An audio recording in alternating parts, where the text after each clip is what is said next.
Don't download Gohenry Stocks Shares Junior ESA app before watching this. If you're thinking about using the Gohenry Stocks Shares Junior ESA app for your child's first investment account, pause for a moment. Most parents assume all junior investing apps are simple and safe, but the surprising truth is that Gohenry has some important limitations that could affect your child's financial future. Gohenry positions itself as a way for children and teens to learn about investing while saving for the future.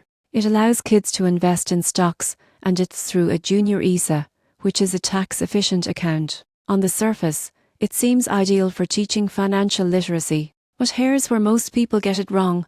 The app has limited investment options. You won't find the full range of ITFs or stocks available in traditional platforms, which can restrict long-term diversification.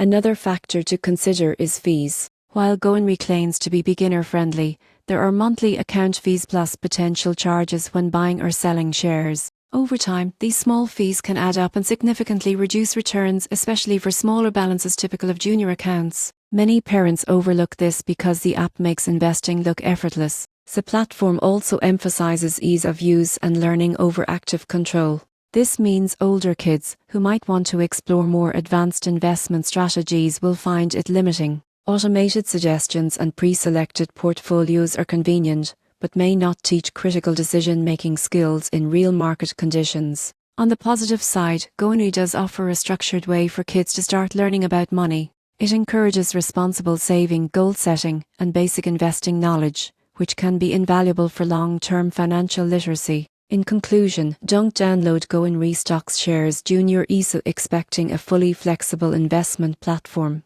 It's best suited for younger children or teens who are just starting to learn about money and investing. If your goal is long-term growth, diversification, and hands-on learning, you may want to explore alternatives. Understanding these limitations upfront will help you make the most of the app while avoiding surprises down the road.